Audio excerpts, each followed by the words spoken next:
My DA for BCM215 this semester has certainly gone through its trials and changes than when I first presented it in my pitch earlier this semester. I introduced my digital artifact as a Twitch channel that streams games and discusses the interaction between live streamers and characters in games from the perspective of gender.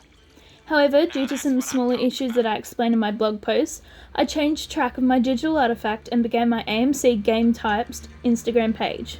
This being an account where I make posts about specific characters in games and how they've been stereotyped in the game, but then how they've been treated by Let's Play YouTube creators.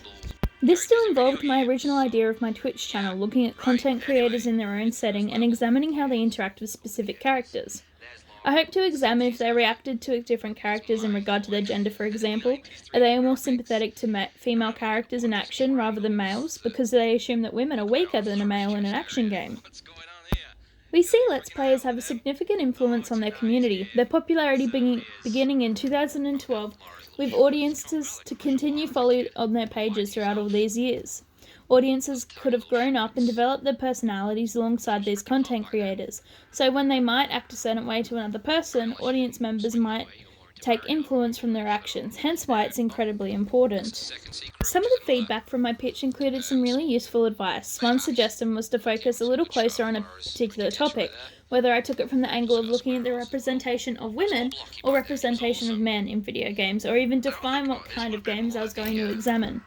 Reflecting, I haven't limited my examination to a gender because I thought it would be just as important to look at both genders rather than one only, but I have, however, really only focused my games to be storytelling games and RPGs. This allows me to look at characters in a more in-depth way rather than looking at characters from a shooter game where there's little story to their character, which is another issue in itself.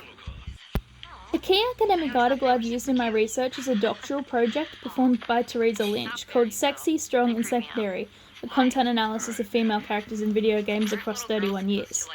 In this article, she evaluated 571 playable female characters in video games released from 1989 to 2014, looking for hypersexualization in the character. She found that the extreme sexualization of women reached its highest point in 1995 and then began to slowly decline. But there's still significant issues to this day of women being shown in secondary roles and more objectified than male characters.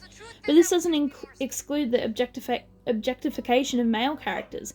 They're all granted to be stoic men who aren't able to show physical emotions.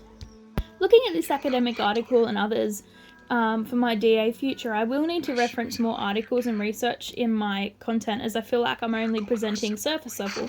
So with the time remaining, I hope to examine more characters in video games and how they're stereotyped, but also how Let's Players interact with them, and if this fits into the stereotype that they're given. With this research, I'll be making more posts and explanations into some key points in the gaming and gender environment. Thank you for watching.